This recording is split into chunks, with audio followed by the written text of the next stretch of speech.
I just want to really stress the importance of a well-crafted email. Not even just a well-crafted email, a well-timed email. We all have them. We know what an email is, but are you using them smartly? Are you using them strategically? And I want to give you some examples of why they can be so valuable to you, not just to mitigate risk, but to push things along as well.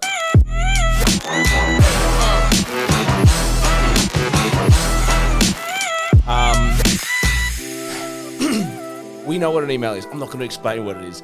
I want to give you some scenarios about when you absolutely must put an email through, because a lot of people don't do it at pivotal points in their deal making, in their negotiations. So this is not even just a recruitment related thing. If you're in sales or doing any sort of sales or deal making, whatever, you really need to understand the power of an email. Now, I'll give you a great example of this. Lawyers love an email. Why? Because they can point to it and it feels real and they can charge on it. Okay? And it is as simple as that. Not only that, the second layer to it is that it is a record of the conversation. It is something that will hold up in court as proof of what was said or what was done. Okay? So how often are you on the phone with a client or a candidate and you have a conversation, you walk away feeling like you got your point across, you walk away feeling like they understood what you said, or that they're going to go and do what was discussed, or you're going to agree to some sort of rate or negotiation, and then a couple of days goes past, nothing happens, or something shifts or changes, and you haven't written an email. It's all just been on conversation. They say, no, Brett, you said this. You go, I did not say that. I said that. And then there's this to and fro.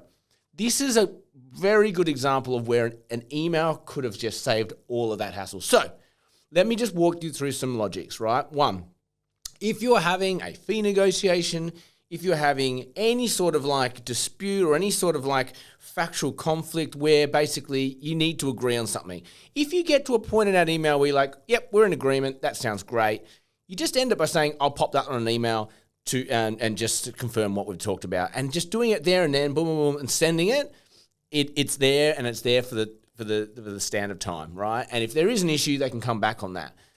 Some people process information so differently. Some people can do it on the fly in their brain. For other people, that's really stressful. So they can say yes, and then just to get you off the phone, and then they're going to go look at the email and then actually think about it, absorb it that way, and actually come back with some counter arguments. This happens all the time. Don't get put out by it. You just need to understand humans.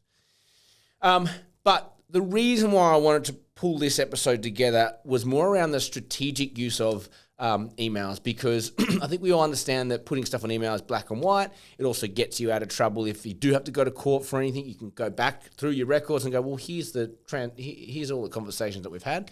But for me, it's more about knowing how you can use them to your advantage. So let's just talk about I'm going to frog in my throat. Let's just talk about if you've got like this great candidate, client loves them, but there's a little bit of convincing involved. There's a little bit of a narrative around the candidate. There's a little bit of a story or a backlog of history, or there's something that basically needs to be understood to make you really see the value in this person. We all know that what I'm talking about there. So it might be like, this person on paper is not exactly what we want. Well, their CV says this, but when you meet them and talk to them, they've actually got X, Y, Z as well. We saw them win this contract or whatever. And then you hear the client, oh, okay, that's actually really valuable. Where an email can be super strategic is I never rely on an individual in a business to pass on what I have had to say to other people in the business. So I call them the messenger. If you're talking to a hiring manager, anyone, they're going to talk to people in their business. They're going to talk to their boss. They're going to talk to their team. They're going to talk to other managers, and they're going to relay what you've said to them. Now, if you've ever been that messenger, if you've been the one to relay, do you give them the 20-minute diatribe that the recruiter just gave you, or do you give them the headline, the 4-word headline? He's good. I think he's worth having a chat. They're going to have the same resistance that your manager had, but without the context. So that's where I love to use a strategic email, which would be have the conversation, get them convinced that there's a good reason to see this person.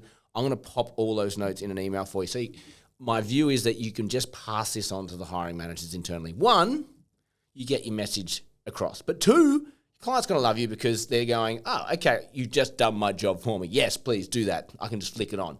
So that's where I'm not going to go into how you would write an email because there's so many ways you could do that. But I think when you're in that situation, you've had a great conversation with a client or a candidate and you need to get them, but mostly a client, if you need to get them to convince other people in their business, that must 100% of the time go onto an email because they are not going to relay your message nearly, I don't even think they'll do a 80% job of what you've done. Like they'll literally relay about 20% of what you've said. Really, less. I actually think less, right? So with that in mind, it should freak you the fuck out if you haven't done an email to back up your conversation, right? I also think that the other use of emails, I mentioned it before, but it's that legal stuff, right? So we introduce people all the time. We have conversations all the time. We talk about things all the time. I think getting in a good habit of saying, cool, we've just had a great chat. I'm going to pop this on email just so we've got a record of what we talked about. It could take you 2 minutes. So it might be a candidate call. It might be like talking to the candidate, cool, like you've had 3 interviews. Here's your ranking. This is what you thought about each one. That's great. What's the next steps? This is what it looks like. Go, okay, cool. We're on the same page. I'll book those meetings in. We'll get you in next week. Whatever it is, right? Just go popping that on an email so you've got a record of that. These records of conversations, these record transactions, they might feel like a lot of work, but when you need them, when you need to go back on the record, you really miss it when you go, fuck, I didn't put that on email. That was just a conversation. So there is so much power in a well-crafted email, but more importantly, there's so much power in using emails to your strategic advantage. 1, when you have a hard conversation with a client, putting it on email. 2, when you want to try and get a client or a company to behave in a certain way or do a certain thing or buy a certain product, you have a great conversation with that stakeholder, but there's other stakeholders in that business. You need to articulate your message very clear and concisely with a follow-up email so that they can just pass that on to everyone in that business. And look, I think thirdly, this is a recruitment podcast.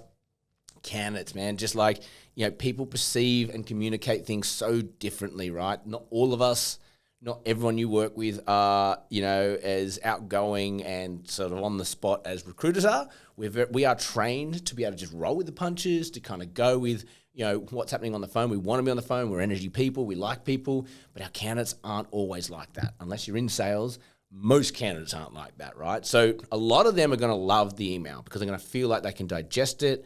They can control it. They're in charge. They understand what's happening and they know what's about to happen.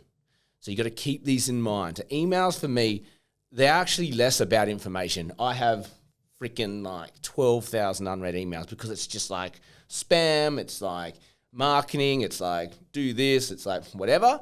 But how I use emails is less about comms. I don't use it for comms internally. We use Teams and whatever. Emails for me are to back up the conversations I'm already having. And when you get into that frame of mind, man, like it helps your deals. It helps your deals move along with the clients. It helps your deals move along with the candidates. And it actually helps mitigate any risk you might have on your desk about misinformation or lost information. So let's not poo-poo the email. I know we all would rather be on the phone, but it's really there to back up your conversation, to get amongst it. Like, share, subscribe. It really helps us grow. Thank you for listening. As always, have an amazing day. May all your deals come true.